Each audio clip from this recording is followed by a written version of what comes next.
జగన్మోహన్ రెడ్డి ఇటీవల సమన్వయకర్తల సమావేశంలో ఈసారి అధికారంలోకి మనమే వస్తాము, ఈసారి సినిమా వేరే లెవెల్గా ఉంటుంది, చంద్రబాబు నాయుడు గారికి టీడీపీ వాళ్ళందరికీ కూడా ఈ సినిమాను చూపిస్తామంటూ వ్యాఖ్యానించారు. మరి దీనిపైనే స్పందిస్తూ బీటెక్ రవి గారు అవును 2019కి ముందు సినిమా చూపించారు వివేక 1.0 అని, మరి ఇప్పుడు మళ్ళీ సినిమా చూపిస్తా అంటున్నారు. మరి ఏం సినిమా, కుటుంబ సభ్యులు జాగ్రత్తగా ఉండాలంటూ ఆయన వ్యాఖ్యానించారు.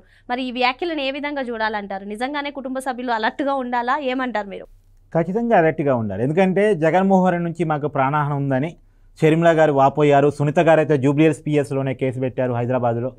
సో మొత్తానికి వాళ్ళ కుటుంబ సభ్యులే మాకు. ఇప్పుడు విజయమ్మ గారు ఉన్నారు. సహజంగా సాంప్రదాయబద్ధంగా కొడుకు దగ్గర తల్లి ఉంటుంది, జనరల్గా కొడుకు కోళ్ళ దగ్గర ఉంటుంది. కానీ ఎక్కడ ఉంటున్నారు ఇప్పుడు విజయమ్మ గారు? కూతురు అల్లుడి దగ్గర ఉంటున్నారు. ఎందుకు ఉంటున్నారు? మనం ఓపెన్గా మాట్లాడుకుందాం. ఎందుకు ఉంటున్నారు? ఇప్పుడు ఎగ్జాంపుల్ నీకు విషయం చెప్తా. రాజశేఖర్ రెడ్డి గారు చనిపోయారు. రాజశేఖర్ రెడ్డి గారు చనిపోయిన తర్వాత, అంటే దివంగత ముఖ్యమంత్రి ఉమ్మడి రాష్ట్రానికి జగన్మోహన్ రెడ్డి గారి పాత్ర, ఆయన పేరు చెప్పుకునే కదా పార్టీ పెట్టుకుంది. సరే, ఆయన చనిపోయిన తర్వాత ఆయన్ని చంద్రబాబు నాయుడు, రిలయన్స్ అంబానీ, తర్వాత సోనియా గాంధీ కలిసి చంపించారు అని చెప్పేసి వాళ్ళే ఆరోపణ చేశారు. రిలయన్స్ ఆస్తుల మీద కూడా ధ్వంసం చేశారు.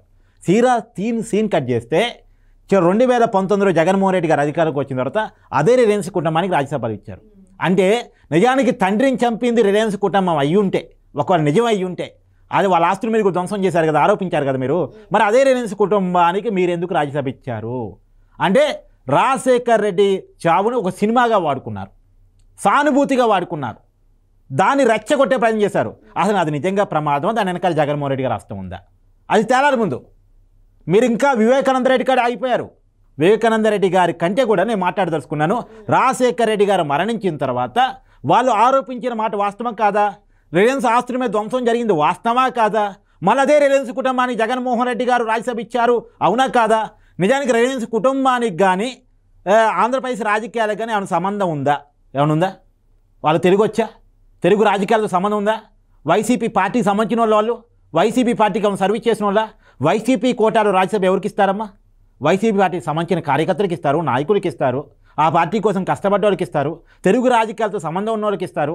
రాజ్యసభ కదా గౌరవప్రదంగా ఇద్దామనుకుంటే తెలుగు వ్యాపారవేత్తలకు ఎవరికైనా ఇచ్చుకుంటారు, తెలుగు సంబంధం ఉన్నటువంటి మన ప్రాంతంతో సంబంధం ఉన్న వాళ్ళకి ఇచ్చుకుంటారు.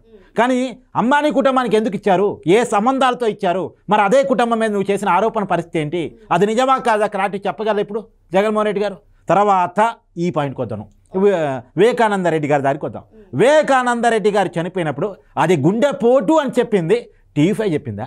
ఏబిఎన్ చెప్పిందా? లేదు ఈనాడు పేపర్ చెప్పిందా? జ్యోతి పేపర్ చెప్పిందా? చెప్పింది ఎవరు మొట్టమొదట? సాక్షి మీడియా కాదా? ఎందుకు అలా చెప్పారు?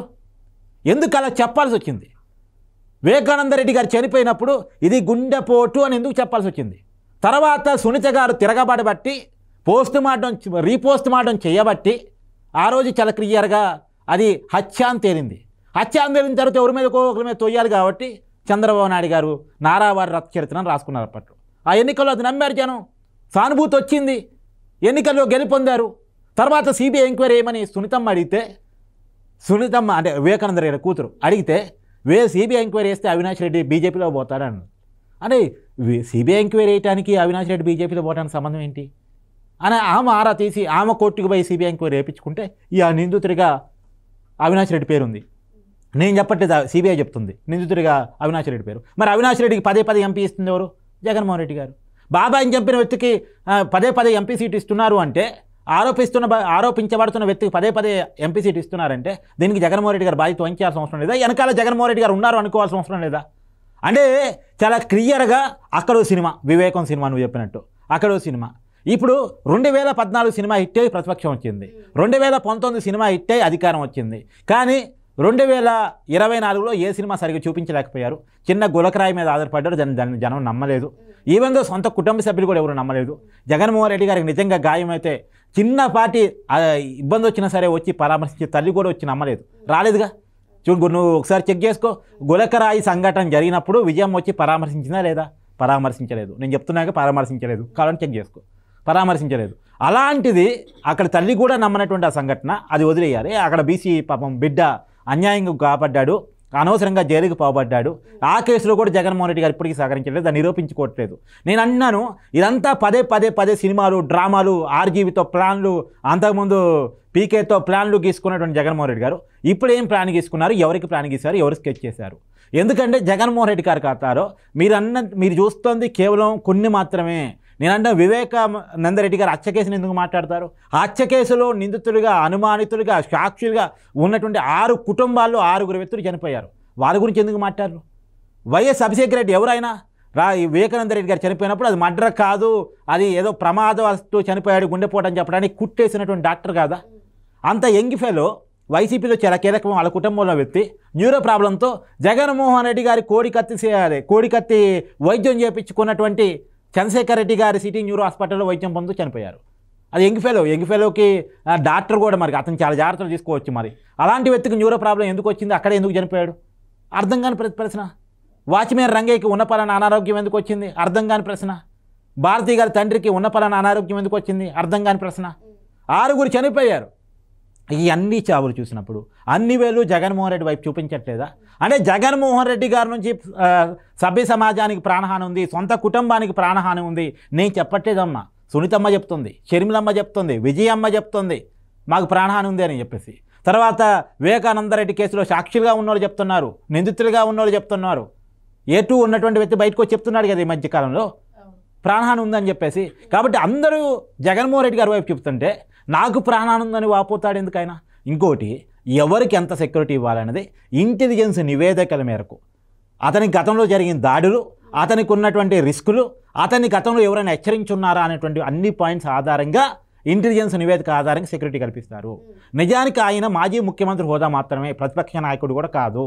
ఆయన ఇప్పుడు 11 మంది ఎమ్మెల్యేలు, ఒక ఎమ్మెల్యే అయినప్పటికీ మాజీ ముఖ్యమంత్రి అని ఒక దాన్ని పక్కన పెట్టుకొని, ఆయన ఒక మాజీ ముఖ్యమంత్రి కొడుకు అన్నదాన్ని కూడా ముందు పెట్టుకొని సెక్యూరిటీ కల్పిస్తున్నారు. జగన్మోహన్ రెడ్డి గారి ప్రభుత్వంలో చంద్రబాబు నాయుడు గారిని సెక్యూరిటీ కల్పించే విషయం ఎంత ఇబ్బంది పెట్టారో మనం చూసాం. నిజానికి చంద్రబాబు నాయుడు గారికి నిజంగా సెక్యూరిటీ కావాలి. ఎందుకంటే గతంలో మావోయిస్టులు కాల్పులు జరిపారు. అదే తిరుపతిలో అరిపీరి దగ్గర బాంబు పెట్టి చంపే ప్రయత్నం చేశారు. కానీ ఆయన ఆంధ్రప్రదేశ్ ప్రజలు అదృష్టం కొద్దీ బతికారు. అలాంటి వ్యక్తికి ఆ రోజుల్లో కేంద్రం డెసిషన్ తీసుకుని జడ్పీఎస్ కేటగిరీ ఇవ్వాలని, అందులో చంద్రబాబు నాయుడు గారు జాతీయ రాజకీయాల్లో కీలక పాత్ర వహించినటువంటి వ్యక్తి, ఎన్డీఏ కన్వీనర్గా పనిచేసినటువంటి వ్యక్తి, సుదీర్ఘకాలం ముఖ్యమంత్రిగా పనిచేసినటువంటి వ్యక్తి. అంటే ఇప్పటికి 4వ పనిచేస్తున్నారు ముఖ్యమంత్రిగా. ఉమ్మడి రాష్ట్రానికి 2 సార్లు, విభజిత రాష్ట్రానికి 2వ ముఖ్యమంత్రిగా పనిచేస్తున్నారు. అలాంటి వ్యక్తికి జగన్మోహన్ రెడ్డి గారి పరిపాలన కాలంలో సెక్యూరిటీ ఏ రకంగా తగ్గించారనేటువంటిది మనం చూసాం. ఎంత ఇబ్బంది పెట్టారో మనం చూసాం చంద్రబాబు నాయుడు సెక్యూరిటీ విషయంలో. జెడ్+ ఉంది, అఫీషియల్గా కేంద్ర క్యాబినెట్ డెసిషన్ తీసుకున్నటువంటి జెడ్+ కేటగిరీ ఉన్నటువంటి NSD కమాండోలు ఉన్నటువంటి చంద్రబాబు నాయుడు గారి విషయంలో ఎంత ఇబ్బంది పెట్టారో మనం చూసాం. రెండోది, జగన్మోహన్ రెడ్డి గారి ప్రభుత్వ కాలంలో ఈవెన్ సొంత చెల్లికి సెక్యూరిటీ లేదు, సొంత తల్లికి సెక్యూరిటీ లేదు, కల్పించలేదు. వాళ్ళు వాపోయారు మాకు సెక్యూరిటీ కావాలని, వాళ్ళు అడిగారు సెక్యూరిటీ కావాలని. కానీ ఇవాళ చంద్రబాబు నాయుడు గారి ప్రభుత్వంలో షర్మిల గారికి సెక్యూరిటీ ఉంది. ఎందుకు? మాజీ ముఖ్యమంత్రి కూతురు, మాజీ ముఖ్యమంత్రి చెల్లి అని కారణం చేత, ఆమె పార్టీకి రాష్ట్ర అధ్యక్షురాలు కూడా అని కారణం చేత. విజయమ్మ గారికి ఉంది సెక్యూరిటీ, మాజీ ముఖ్యమంత్రి గారి భార్య అని కారణం చేత. కావాలని చెక్ చేసుకుని వెళ్ళి, కావాలంటే ఏపీ పోలీసులు విజయమ్మ గారికి, షర్మిల గారికి కాపలా కాస్తున్నారు లేదో చూసుకోను. అంటే ఎవరికైనా ఇప్పుడున్న కూటమి ప్రభుత్వం మాత్రమే సెక్యూరిటీ ఇవ్వగలుగుతుంది. జగన్మోహన్ రెడ్డి గారి పరిపాలన కాలంలో ప్రజలకు ఎలాగో సెక్యూరిటీ లేదు, అది వేరే విషయం, అది ప్రజలందరికీ తెలుసు. ఈవెన్ సొంత కుటుంబ సభ్యులకు కూడా సెక్యూరిటీ లేదు. అలాంటి ఎవరికీ సెక్యూరిటీ ఇవ్వని జగన్మోహన్ రెడ్డి గారు, అందరికీ హాని తలపెట్టిన జగన్మోహన్ రెడ్డి గారు నాకేదో హాని ఉంది, నాకు సెక్యూరిటీ కావాలని అడుగుతున్నారంటే హాస్యాస్పదంగా ఉంది, కామెడీగా ఉంది అనేది నా వాదన.